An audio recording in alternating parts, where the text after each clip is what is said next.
Et les disciples vinrent en particulier le questionner. « Dis-nous, quand cela arrivera-t-il? Et quel sera le signe de ton avènement et de la fin du monde ?»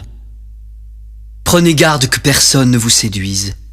Car plusieurs viendront sous mon nom en disant « C'est moi qui suis le Christ », et ils séduiront beaucoup de gens. Vous entendrez parler de guerre et de bruit de guerre. Gardez-vous d'être troublés, car il faut que ces choses arrivent. Mais ce ne sera pas encore la fin. Une nation s'élèvera contre une nation, et un royaume contre un royaume. Et il y aura en divers lieux des famines et des tremblements de terre. Tout cela ne sera que le commencement des douleurs. Alors on vous livrera au tourment et l'on vous fera mourir.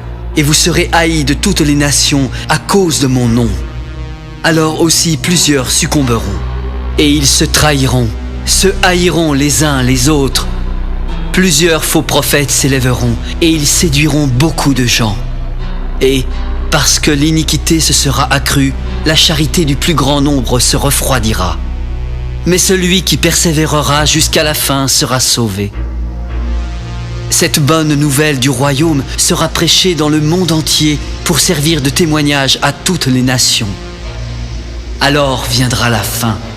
C'est pourquoi, lorsque vous verrez l'abomination et la désolation dont a parlé le prophète Daniel, établis en lieu saint, alors que ceux qui seront en Judée fuient dans les montagnes.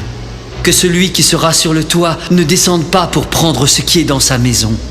Et que celui qui sera dans les champs ne retourne pas en arrière pour prendre son manteau. Malheur aux femmes qui seront enceintes et à celles qui allaiteront en ces jours-là. Priez pour que votre fuite n'arrive pas en hiver, ni un jour de sabbat. Car alors, la détresse sera si grande qu'il n'y en a point eu de pareil depuis le commencement du monde jusqu'à présent, et qu'il n'y en aura jamais. Et si ces jours n'étaient abrégés, personne ne serait sauvé. Mais à cause des élus, ces jours seront abrégés. Si quelqu'un vous dit alors « Le Christ est ici » ou « Il est là », ne le croyez pas. Car il s'élèvera de faux Christ et de faux prophètes. Ils feront de grands prodiges et des miracles au point de séduire, s'il était possible, même les élus. Voici, je vous l'ai annoncé d'avance. Si donc on vous dit « Voici, il est dans le désert », n'y allez pas. Voici, il est dans les chambres, ne le croyez pas. Car comme l'éclair part de l'Orient et se montre jusqu'en Occident, ainsi sera l'avènement du Fils de l'homme. En quelque lieu que soit le cadavre, là s'assembleront les aigles. Aussitôt, après ces jours de détresse, le soleil s'obscurcira, la lune ne donnera plus sa lumière, les étoiles tomberont du ciel et les puissances des cieux seront ébranlées. Alors le signe du Fils de l'homme paraîtra dans le ciel. Toutes les tribus de la terre se lamenteront, et elles verront le Fils de l'homme venant sur les nuées du ciel avec puissance et une grande gloire. Il enverra ses anges avec la trompette retentissante, et ils rassembleront ses élus des quatre vents, depuis une extrémité des cieux jusqu'à l'autre. Instruisez-vous par une comparaison tirée du figuier. Dès que ses branches deviennent tendres et que les feuilles poussent, vous connaissez que l'été est proche.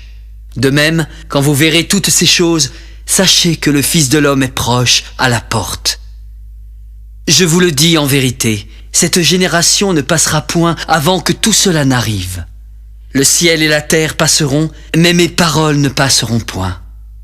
Pour ce qui est du jour et de l'heure, personne ne le sait, ni les anges des cieux, ni le Fils, mais le Père seul.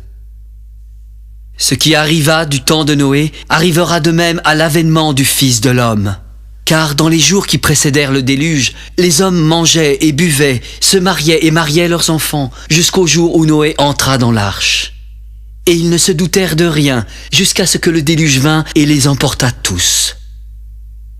Il en sera de même à l'avènement du Fils de l'homme. Alors, de deux hommes qui seront dans un champ, l'un sera pris et l'autre laissé. De deux femmes qui moudront à la meule, l'une sera prise et l'autre laissée. Veillez donc, puisque vous ne savez pas quel jour votre Seigneur viendra. Sachez-le bien, si le maître de la maison savait à quelle veille de la nuit le voleur doit venir, il veillerait et ne laisserait pas percer sa maison. C'est pourquoi vous aussi, tenez-vous prêts, car le Fils de l'homme viendra à l'heure où vous n'y penserez pas. Quel est donc le serviteur fidèle et prudent que son maître a établi sur ses gens pour leur donner la nourriture au temps convenable? Heureux ce serviteur que son maître à son arrivée trouvera faisant ainsi. Je vous le dis en vérité, il l'établira sur tous ses biens.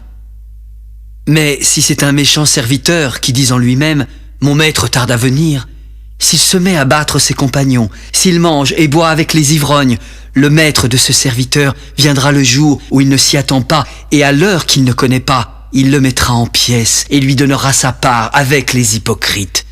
C'est là qu'il y aura des pleurs et des grincements de dents. Alors le royaume des cieux sera semblable à 10 vierges qui, ayant pris leurs lampes, allèrent à la rencontre de l'époux. 5 d'entre elles étaient folles et 5 sages. Les folles, en prenant leurs lampes, ne prirent point d'huile avec elles. Mais les sages prirent avec leurs lampes de l'huile dans des vases. Comme l'époux tardait, toutes s'assoupirent et s'endormirent. Au milieu de la nuit, on cria « Voici l'époux, allez à sa rencontre !» Alors toutes ces vierges se réveillèrent et préparèrent leurs lampes. Les folles dirent aux sages « Donnez-nous de votre huile, car nos lampes s'éteignent. » Les sages répondirent « Non, il n'y en aurait pas assez pour nous et pour vous. Allez plutôt chez ceux qui en vendent et achetez-en pour vous. » Pendant qu'elles allaient en acheter, l'époux arriva. Celles qui étaient prêtes entrèrent avec lui dans la salle des noces et la porte fut fermée. Plus tard, les autres vierges vinrent et dirent « Seigneur, Seigneur, ouvre-nous !» Mais il répondit « Je vous le dis en vérité, je ne vous connais pas. Veillez donc, puisque vous ne savez ni le jour ni l'heure. » Il en sera comme d'un homme qui, partant pour un voyage, appela ses serviteurs et leur remit ses biens. Il donna 5 talents à l'un, 2 à l'autre et 1 au troisième, à chacun selon sa capacité, et il partit. Aussitôt, celui qui avait reçu les 5 talents s'en alla, les fit valoir, et il gagna 5 autres talents. De même, celui qui avait reçu les 2 talents en gagna 2 autres. Celui qui n'en avait reçu qu'un alla faire un creux dans la terre et cacha l'argent de son maître. Longtemps après, le maître de ses serviteurs revint et leur fit rendre compte. Celui qui avait reçu les 5 talents s'approcha, en apportant 5 autres talents.